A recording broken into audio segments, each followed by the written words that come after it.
12 बजे से 6 बजे तक ये थाने में रहे हैं और इनसे कड़े शब्दों में जो है इनसे पूछताछ की गई है और इनके बयानों को भी रिकॉर्ड किया गया है।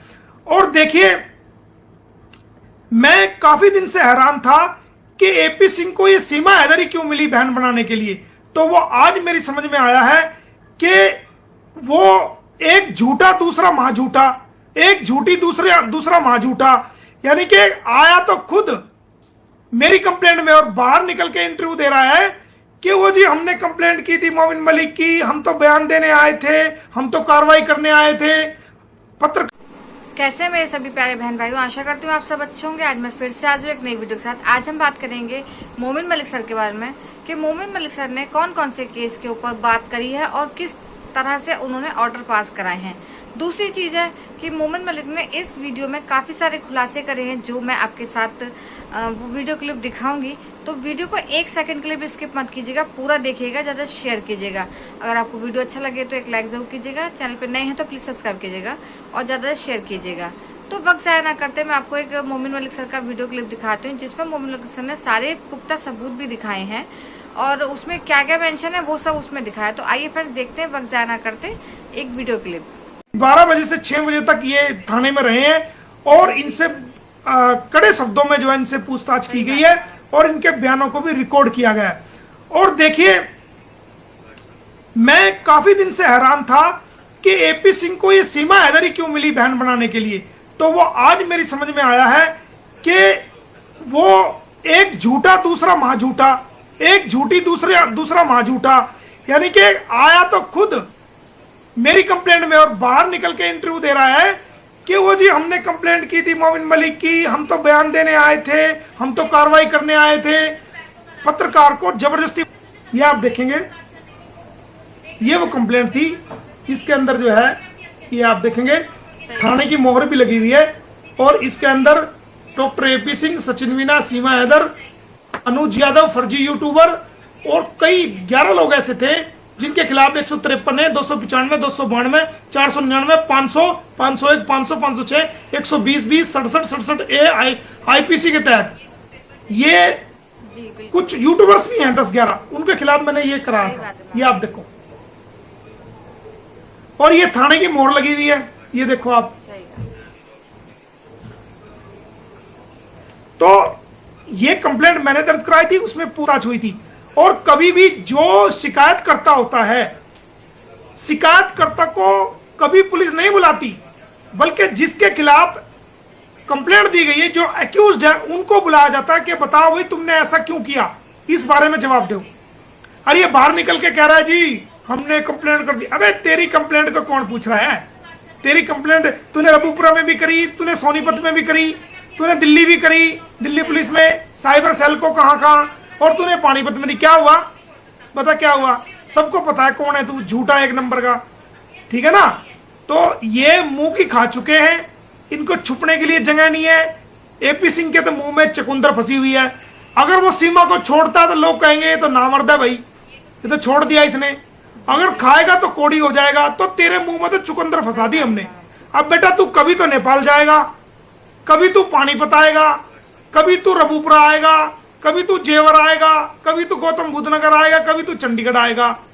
और अभी तो रुक जा, अभी तो क्या, तेरी बुढ़ापे में वो वीरान गति करूंगा कि जिंदगी में याद रखेगा तू।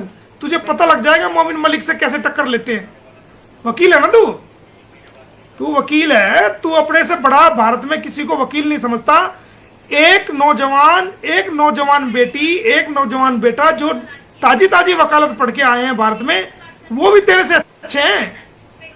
कभी तेरे दिमाग में भ्रम हो कि बस एपी सिंह ही है और कोई है ही नहीं। कानून का तुझे पता है, औरों को जानते नहीं। अब आना पानीपत आना। एक अपने आप को तू कहता है मैं सुप्रीम कोर्ट का वकील हूं। पानीपत की पुलिस ने तुझे नोटिस दिया, आया ना तू पानीपत। 12 बजे से 6 बजे तक तू मौजूद रहा ना। कैमरे की रिकॉर्डिंग है वहां। तुझे कैमरे कहे तो मैं कैमरे की रिकॉर्डिंग मंगवा लूं थाने की, वो भी है मेरे पास। 12 बजे से रात शाम को 6 बजे तक थाने में रहा और सचिन भी रहा।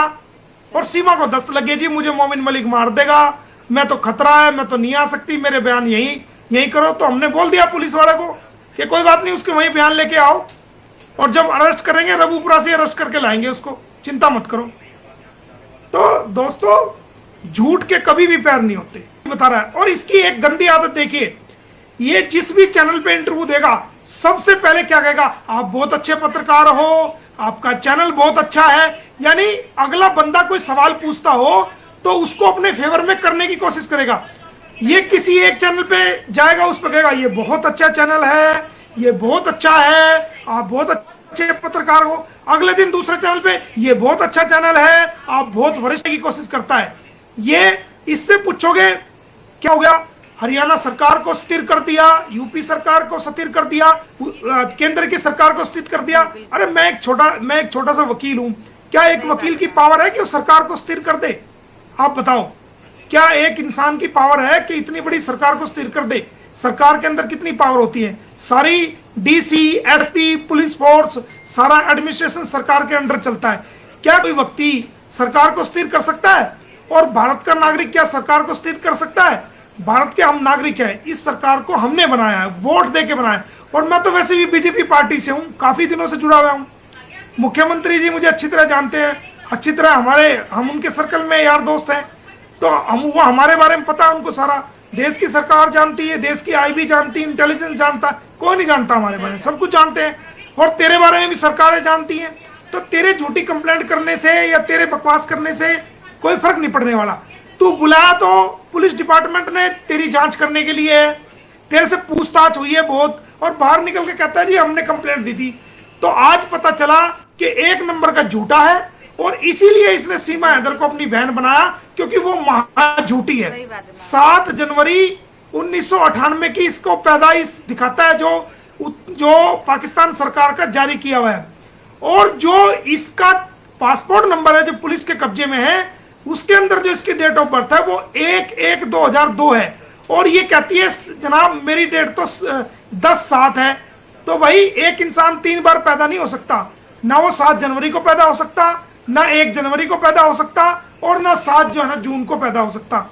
तो झूठ की दुकान है हमारे भारत का। पाकिस्तान भारत में कैसे पड़े आप देखिए कि जिस वक्त इसने बॉर्डर को क्रॉस कर दिया, हमारे देश के 2 फौजियों को इसने सस्पेंड कराया।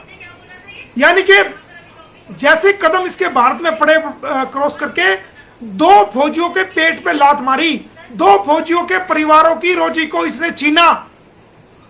तो दोस्तों ये हमारे लिए क्या है? ये हमारे लिए कुपोती है। ये हमारे भारत देश के लिए न केवल खतरा है, बल्कि हमारे लिए ये सबसे बड़ा अभिशाप। और ये तेरा भाई जो महा झूठा है, और इसने 10 जगह कंप्लेंट दे रखी। इसने रबूपुरा थाने में कंप्लेंट दी, इसने दिल्ली पुलिस में कंप्लेंट दी। दिल्ली पुलिस के कुछ नौजवान मेरे घर पूछताछ करने के लिए आए थे, तो उन्होंने बताया कि वो नेपाल गए हुए हैं। तो फिर मैंने उनको कहा मेरा नंबर दे देते, कोई दिक्कत नहीं। दिल्ली कंप्लेंट करी इन्होंने पानीपत, सोनीपत, चंडीगढ़, कहां कंप्लेंट करी। क्या हुआ? कुछ हुआ? रबूपुरा पुलिस ने तुम्हारे मुंह पे थप्पड़ मारा ना। और जल्दी जहां से कंप्लेंट आएगी वहां से तुम्हारे मुंह पे थप्पड़ लगेगा। तो ये झूठ की दुकान है। इनको सबसे बड़ी मुसीबत ये है कि इनका झूठ पकड़ा गया है, और सीमा का भी झूठ बुरी तरीके से पकड़ा गया, एक्सपोज हो चुकी है। पशुपतिनाथ मंदिर से भी, होटल से भी, डेट ऑफ बर्थ से भी, और शादी के सिलसिले से भी, और हैदर के मामले में भी कि हैदर मारता था, ये करता, ये पूरी तरह झूठ बोल चुकी है। इसकी वैल्यू खत्म है, कोई इसको देखना पसंद नहीं करता। सारी दुनिया को इसको झूठ के बारे में पता लग चुका है। ये मेरे बारे में बात करते हैं कि मोमिन क्रिमिनल है, मोमिन बदमाश है। अरे मैं तो क्रिमिनल हूं, बदमाश। ये तुम्हें डिसाइड करना है कि तुम्हें 10 साल और चक्कर लगाने हैं कोर्ट के, या दोबारा जेल काटनी है, या फिर तुम्हें ठीक चलना है। ये तुम डिसाइड करो।